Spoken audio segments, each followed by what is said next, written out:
오늘 함께 나눌 말씀은 열왕기상 14장 1절에서 16절입니다. 열왕기상 14장 1절에서 16절. 제가 말씀 읽겠습니다. 그때에 여로보암의 아들 아비야가 병든지라. 여로보암이 자기 아내에게 이르되 청하건대 일어나 변장하여 사람들이 그대가 여로보암의 아내임을 알지 못하게 하고 실로로 가라.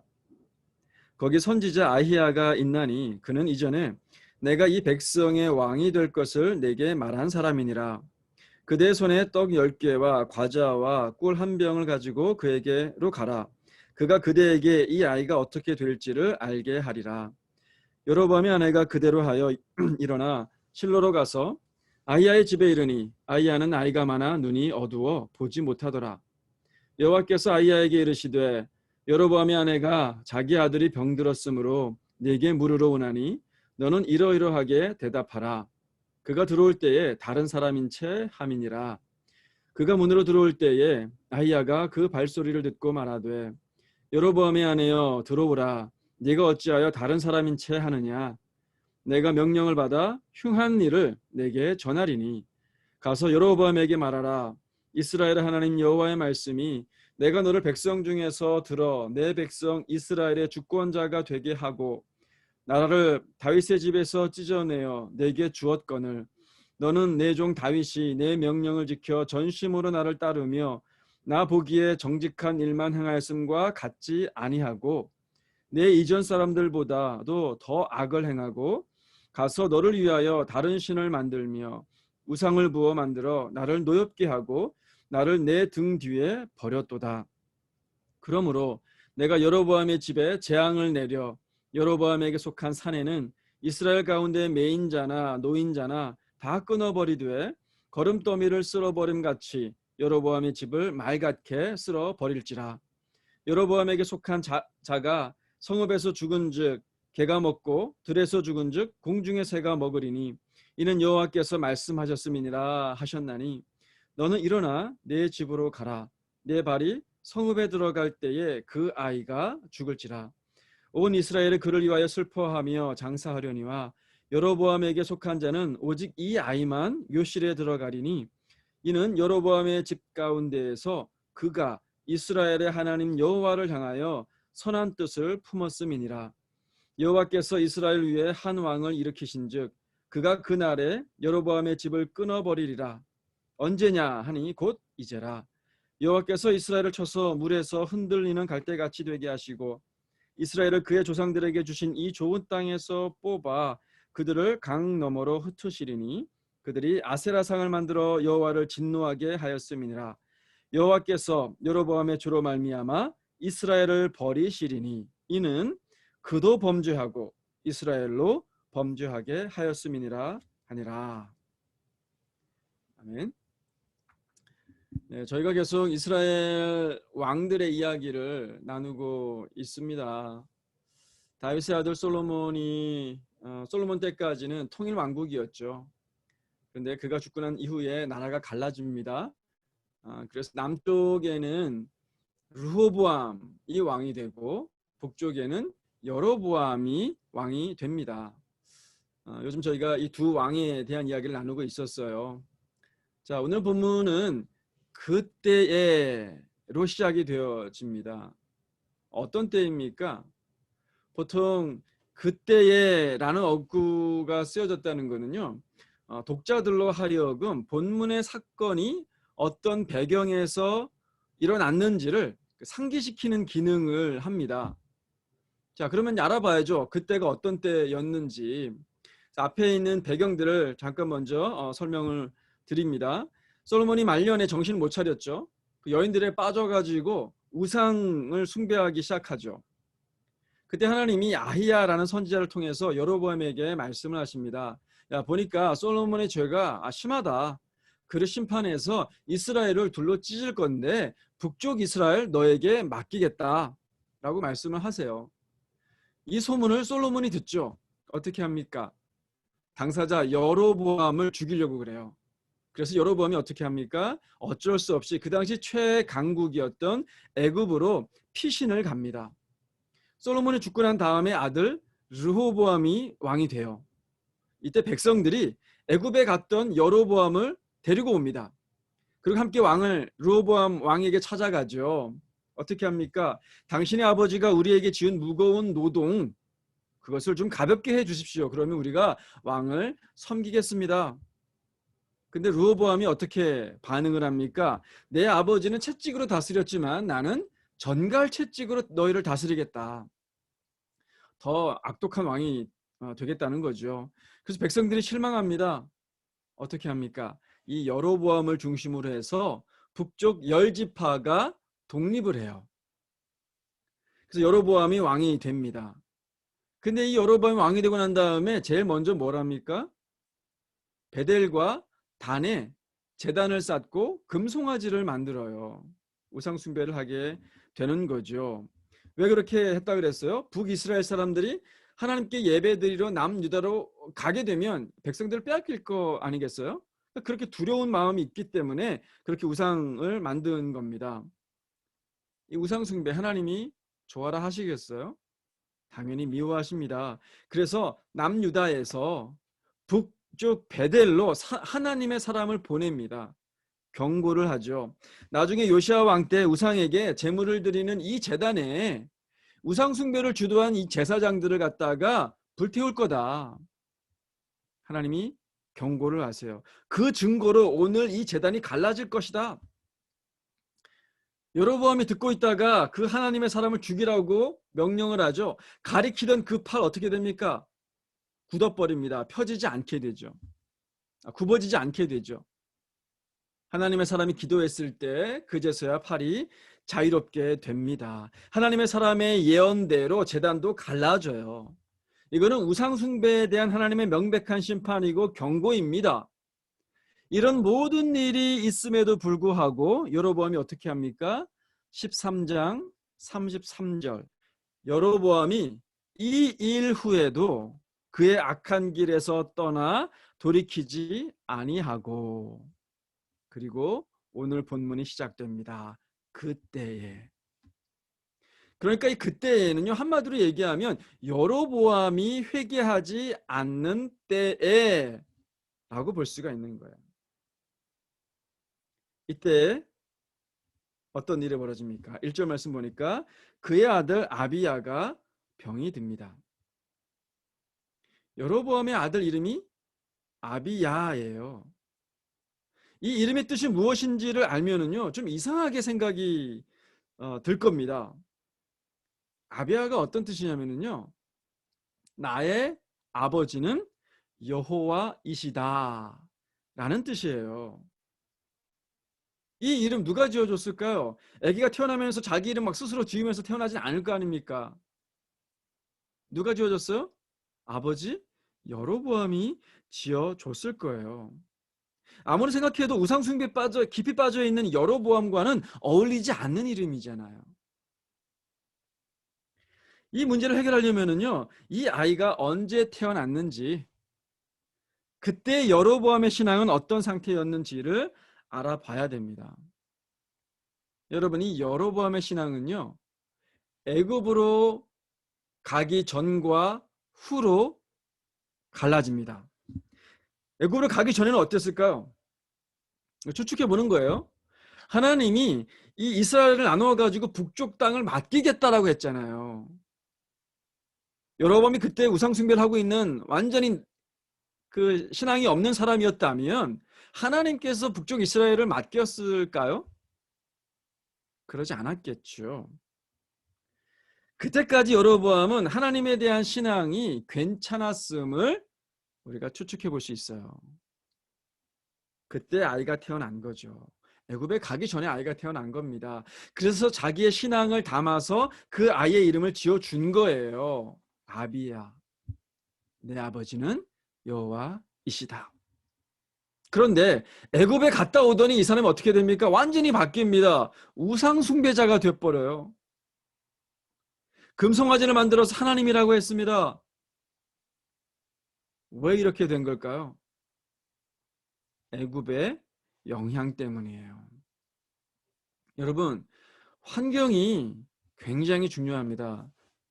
주변 환경이요, 내 의지보다 더 중요해요. 더 강력한 영향력들이 있습니다. 만약에 어떤 결심을 했다면요, 그걸 이룰 수 있는 환경으로 나 자신을 넣어야 됩니다. 그래야지 원하는 것 얻을 수가 있어요. 이룰 수가 있어요. 예를 들겠습니다. 다이어트 결심했어요. 의지가 막 충만합니다. 근데 맨날 식탁에 막 내가 좋아하는 맛있는 게 막 올라와요. 이거 다이어트 되겠습니까? 안 되죠. 100% 실패합니다. 다이어트 하려면은 가족들이랑 다 똑같이, 다 이제 상의해가지고 우리가 앞으로 이렇게 먹자 해서 막 이렇게 좀 푸른 초장에 띄워놓는 이 야채들로 이렇게 구성을 해야 되는 거예요. 환경을 바꿔줘야지, 예, 성공할 수가 있어요. 학생들 같은 경우는 어떻습니까? 막 인생의 목표가 생겨가지고 이제 공부할 마음을 먹었어요. 의지가 충만해요. 근데 집에만 있으면 되겠습니까? 안 되죠. 환경을 바꿔줘야 돼요. 공부할 수 있는 환경으로. 지금은 좀 어렵겠지만 도서관으로 가야 되는 거죠. 또 살을 빼거나 건강을 위해서 운동을 하려고 그래요. 막 의지가 충만해요. 그 성공하려면 어떻게 해야 됩니까? 체육관 가야 됩니다. 헬스클럽, 짐에 가야 되는 거예요. 집에서는 안 돼요. 집에 가면 어떤 사람들이 있습니까? 막 자기보다 막 이렇게 쉐입이 좋고 막 운동하는 사람들이 막 보이지 않습니까? 그런 환경 가운데 있어야지 내가 운동하게 되는 거예요. 돈이 아까워서라도 또 가게 되는 거고요. 어떤 그 헬스클럽에 이런 어, 말이 붙어 있다고 그래요. 여기까지 오시느라 수고하셨습니다. 당신은 가장 힘든 일을 하셨습니다. 체육관 가는 게 힘든 거예요. 가고 나면 그때부터는 이제, 운동하는 거는 쉽다 이거죠. 요즘 코로나 때문에 뭐 공부도 그렇고 운동도 그렇고 어쩔 수 없이 집에서 할 수밖에 없는 게 안타깝습니다. 근데요, 마찬가지입니다. 우리 신앙생활도 마찬가지예요. 환경이 중요합니다. 여러분이 만약에 이 믿음이 중요하다, 믿음을 지켜내는 것, 신앙생활 잘하는 것, 이게 중요하다라고 생각이 드신다면 환경을 만들어줘야 돼요. 여러분 자신을 그런 환경으로 몰아 넣으셔야 됩니다. 말씀을 읽고 기도할 수 있는 환경을 만들어 주셔야 돼요. 의지 갖고 안 되는 거예요. 큐티 혼자서 잘 안 되잖아요. 순모임이라는 환경에 여러분들을 넣으셔야 됩니다. 순모임이 오셔요. 큐티 나누면서 은혜도 나누지만요. 그래서 내가 개인적으로 도움이 되어지지만, 아, 저 사람들 큐티 하는구나. 나도 이제부터 큐티 해야지. 도전을 받게 되는 거예요. 또 우리가 만나는 주변 그 환경들 있잖아요. 사람들. 이것도 중요합니다. 내가 만나는 사람들이요, 물론 우리가 다 완벽하지 않아요. 하지만 하나님을 믿는 사람들인가, 이거 중요합니다. 함께 교제하면서 어려움들 나누면서, 그래 내가 기도해 줄게, 제가 기도하겠습니다 라고 할 수 있는 그런 분들과 더 많은 시간들을 보내시기를 바라요. 여로보암은 애굽에 내려가 있는 동안에 하나님을 대체할 수 있는 것들에 노출되어 있었습니다. 수많은 우상들에 노출되어 있었어요. 그 수많은 우상들을 섬기는 사람들을 보는데, 이 사람들이 제일 잘 삽니다. 제일 강력합니다. 최강국이에요. 그거를 보고 이스라엘로 돌아와서 이 여로보암이 한 게 뭐예요? 금송아지 만든 거예요. 애굽의 우상들 중에서 가장 강력한 우상들 중에 하나였었던 송아지. 그거를 금으로 만든 거예요. 그게 우연이 아닙니다. 어떤 환경에 노출이 되어져 있느냐에 따라서 사람은 달라지게 돼 있어요. 우리의 신앙도 마찬가지입니다. 자, 이렇게 여로보암의 아들이 이제 죽어가요. 이때 여로보암이 이상한 일을 벌이죠. 2절 말씀해 보니까 자기 아내에게 변장을 시킵니다. 그리고 실로에 가서 아히야라고 하는 선지자를 찾으라 그래요. 왜 그렇게 합니까? 3절 후반부에 보니까 그가 그대에게 이 아이가 어떻게 될지를 알게 하리라. 우상 숭배를 하던 여로보암이 제일 먼저 누구에게 이 아이 아픈 것을 위해서 막 구했을까요? 우상에게 했을 거예요.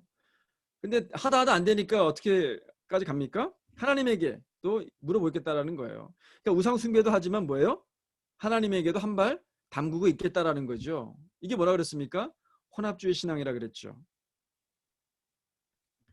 근데 왜 자기가 직접 가지 않고 아내를 시킬까요? 그것도 변장을 시켜가지고. 뭔가 떳떳하지 않은 게 있기 때문이죠. 이사야 선지자를 볼 면목이 없어서입니다. 예전에 이 여로보암에게 아이야가 그랬지 않습니까?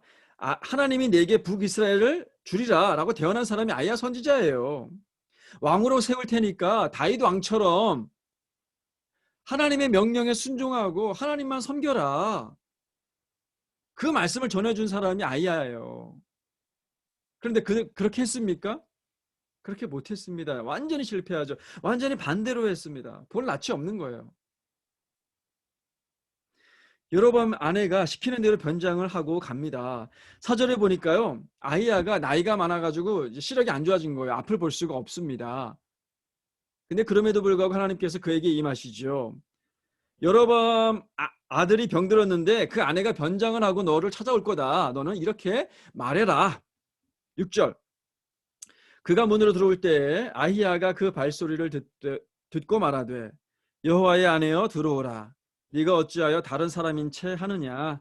내가 명령을 받아 흉한 일을 내게 전하리니. 10절 말씀. 내가 여로보암의 집에 재앙을 내려 여로보암에게 속한 산에는 이스라엘 가운데 매인자나 노인자나 다 끊어버리되 거름더미를 쓸어버림 같이 여로보암의 집을 말갛게 쓸어버릴지라. 12절. 너는 일어나 내 집으로 가라. 내 발이 성읍에 들어갈 때에 그 아이가 죽을지라. 아이야 선지자의 입에서 나온 말들은요, 모두가 다 저주의 예언들입니다. 재앙을 쏟아붓잖아요. 병든 아들뿐만 아니라 가문에 있는 모든 남자들이 다 죽게 될 거다. 엄청난 재앙입니다. 이런 재앙이 왜 이 가문에 내려진 걸까요? 이유가 뭐예요? 9절 말씀에 여로보암에게 이렇게 말씀하시죠. 내 이전 사람들보다도 더 악을 행하고 가서 너를 위하여 다른 신을 만들며 우상을 부어 만들어 나를 노엽게 하고 나를 내 등 뒤에 버렸도다. 내 등 뒤에 버렸도다. 15절 후반부에는 이렇게 말씀하십니다. 그들이 아세라상을 만들어 여호와를 진노하게 하였음이니라. 이 모든 재앙의 원인이 뭐예요? 우상 숭배입니다. 단지 여로보암 개인의 문제인가요? 아니죠. 이스라엘 민족적인 문제입니다. 16절 말씀을 보세요. 여호와께서 여로보암의 죄로 말미암아 이스라엘을 버리시리니 이는 그도 범죄하고 이스라엘로 범죄하게 하였음이니라. 이스라엘 전체가 우상 숭배에 빠져버렸기 때문입니다. 그런데 그 민족적 이 죄의 책임이 누구에게 있다고요?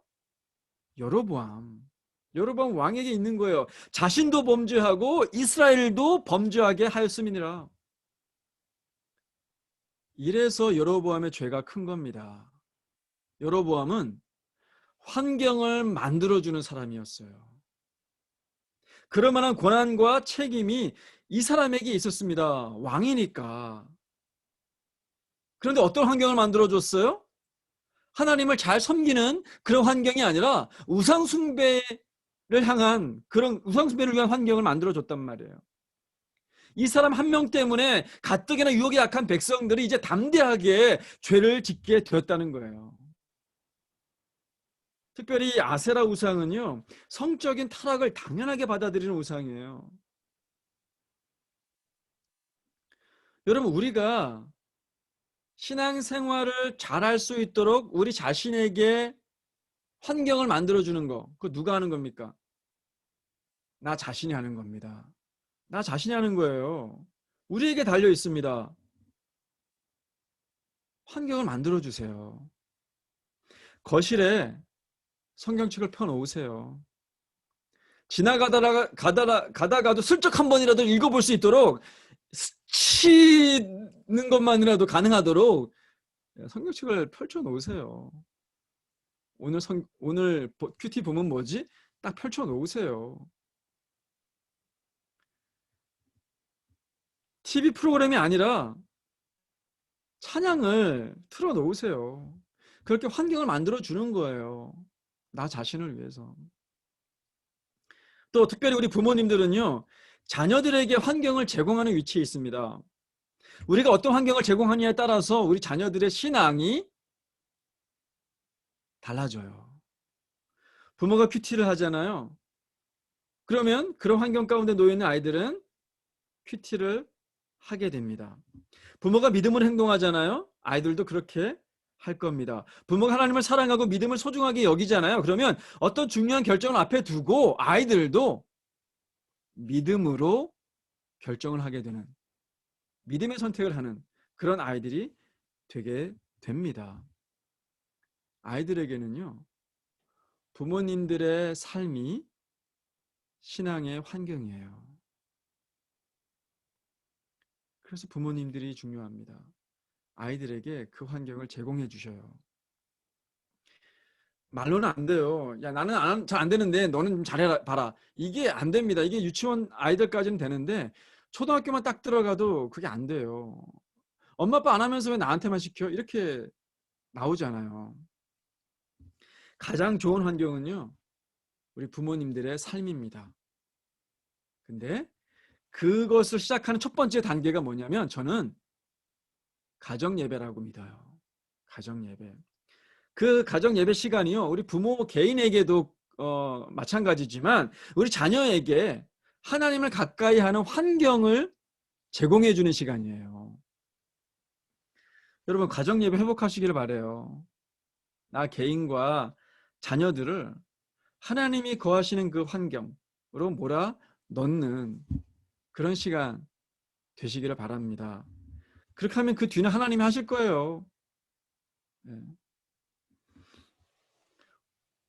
오늘 본문 말씀에서요, 한 가지 이해하기 어려운 구절이 있습니다. 13절 말씀인데, 온 이스라엘 그를 위하여 슬퍼하며 장사하려니와 여로보암에게 속한 자는 오직 이 아이만 묘실에 들어가리니 이는 여로보암의 집 가운데에서 그가 이스라엘의 하나님 여호와를 향하여 선한 뜻을 품었음이니라. 자, 이 병에 걸려서 죽어가는 이 아이만 묘실에 들어간다고 해요. 나머지는 어떻게 죽습니까? 11절 말씀 보시면 여로보암에게 속한 자가 성읍에서 죽은 즉 개가 먹고 들에서 죽은 즉 공중의 새가 먹으리라. 여로보암을 포함해가지고 그 집의 모든 남자들은 제대로 장사도 못 지낼 정도로 흉한 꼴을 당하면서 죽게 된다는 거예요. 뭐 뼈도 못 추린다는 말이 있죠. 오직 이 아이만 무덤이 있는 거예요. 왕실의 무덤. 영광이죠. 축복이죠. 그런데 그 이유를 이렇게 설명합니다. 그가 이스라엘의 하나님 여호와를 향하여 선한 뜻을 품었음이니라. 이거를 영어 성경으로 보면요, ASB 버전인데요. In him there is found some good thing toward Jehovah라고 되어 있어요.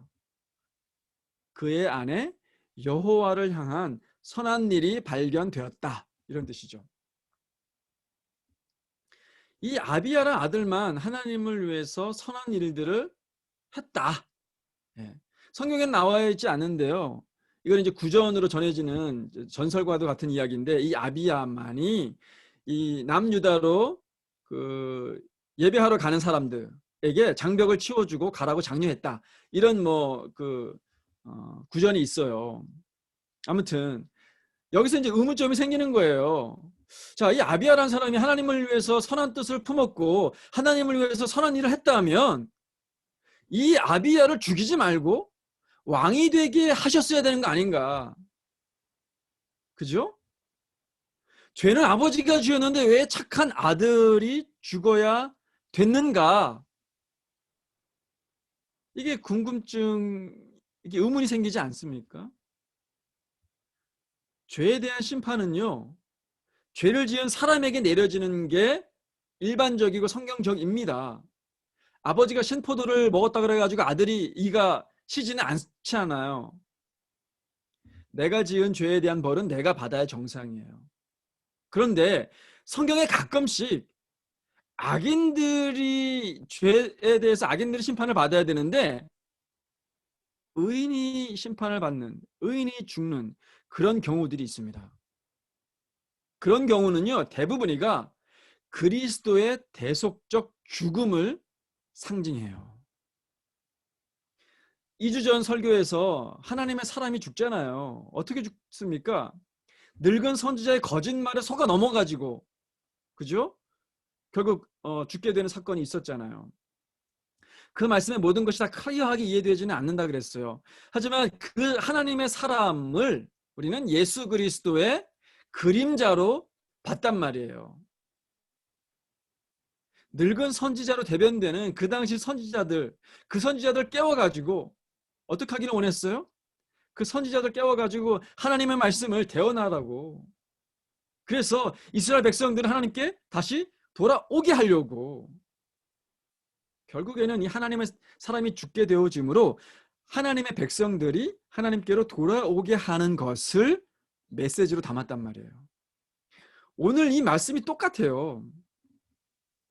똑같은 의미가 있습니다. 아비야는 그리스도의 예표로 나오는 거예요. 이름조차도 나의 아버지는 하나님이시다예요.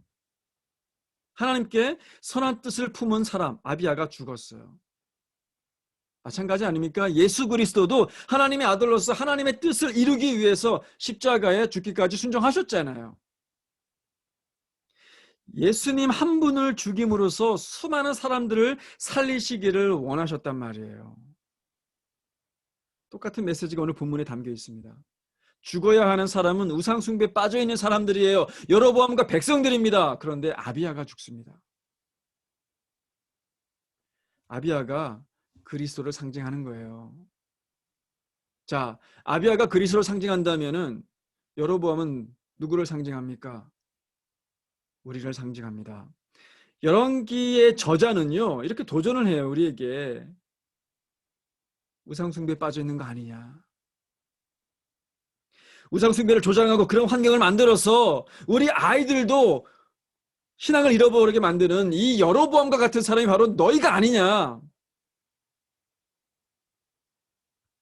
우리에게 도전하고 있습니다. 여로보암도 큰 문제인데요. 오늘 본문에 등장하는 인물 중에 굉장히 중요한 역할을 맡았는데 아무 말도 하지 않는 한 사람이 있습니다. 누구예요? 여로보암의 아내예요. 이 아내도 우리 현대 크리스찬들을 상징합니다. 이 사람이 어땠습니까? 아이야 선지자가 변장을 한 자신을 알아보는데도 놀라지 않아요. 아들이 죽는다고 하는데도 슬퍼하지 않습니다. 가문의 남자들이 다 죽어나가겠다라고 했는데도 감정을 드러내지 않아요. 이 왕의 아내는 오늘날 아무 감각이 없는 현대 크리스찬. 죄에 대해서도 무감각합니다. 죄를 지적받았는데도 무감각합니다. 죄에 대한 심판이 얼마나 큰지를 들었어도 애통해하지 않는 그런 현대 크리스찬들을 상징하는 거예요.